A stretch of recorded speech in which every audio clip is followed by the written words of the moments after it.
বাংলায় একলা চলার ডাক দিয়েছে মমতা বন্দ্যোপাধ্যায় তৃণমূল কংগ্রেস। বিহারে ইন্ডিয়া ছেড়ে এনডিএর খাতায় নাম লিখিয়েছে নীতিশ কুমারের জেডিইউ।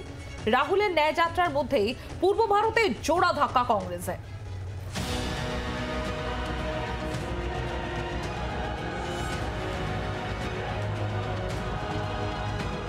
জয়রাম রমেশদের বারবার আহ্বান সত্ত্বেও এখনো পর্যন্ত রাহুল গান্ধীর ভারত জোড়ো ন্যায় যাত্রায় যোগ দেয়নি তৃণমূল।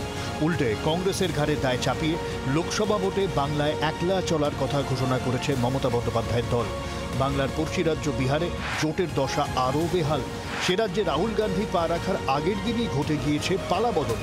ইন্ডিয়া শিবির ছেড়ে ফের এনডিএর খাতায় নাম লিখিয়েছে নীতিশ কুমারের জেডিইউ। এই পরিস্থিতিতে রাহুলের ন্যায় যাত্রার মধ্যেই পূর্ব ভারতে জোড়া ধাক্কা খেল কংগ্রেস। আসন্ন লোকসভা ভোটে এ রাজ্যে কংগ্রেসের হাত ধরছে না তৃণমূল। তবে রাহুল গান্ধী সম্পর্কে শুভেন্দু অধিকারীর আপত্তিকর মন্তব্য নিয়ে সরব হয়েছে সরকার ও শাসক দল। গত 4 দিন ধরেই একই প্রশ্ন করে যাচ্ছেন, রাহুল গান্ধী কে? হরিদাস পাল বলছে স্টোভের উপর কয়লা দিয়ে সকালবেলা চা গরম তৈরি হয়। কদিন আগে বলেছে আসামে, বলছে সকালে উঠে স্টোভের উপরে কয়লা দিয়ে তারপরে চা বানানো হয়।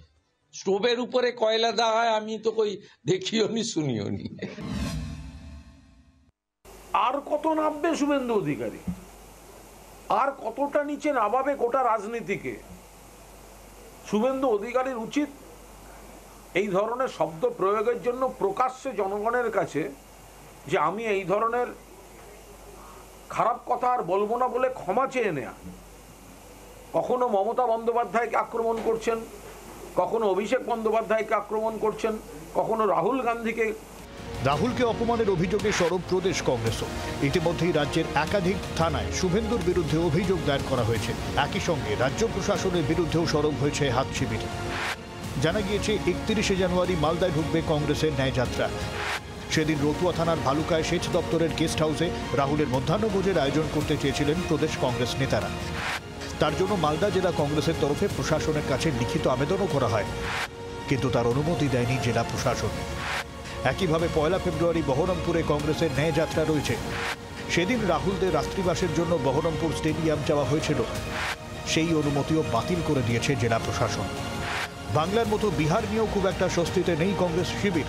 কেন্দ্রে বিজেপি বিরোধী মঞ্চ ইন্ডিয়া গঠনের অন্যতম কারিগর ছিলেন নীতিশ। পাটনায় বিরোধী শিবিরের প্রথম বৈঠকের আহ্বায়কও ছিলেন তিনি। লোকসভা ভোটের মুখে সেই নীতিশের ডিগবাজির ফলে বেসামাল ইন্ডিয়া শিবির। প্রশ্নের মুখে কংগ্রেসও। ব্যুরো রিপোর্ট, জি 24 ঘন্টা। বাংলার আওয়াজ, বাঙালির আবেগ, জি 24 ঘন্টা।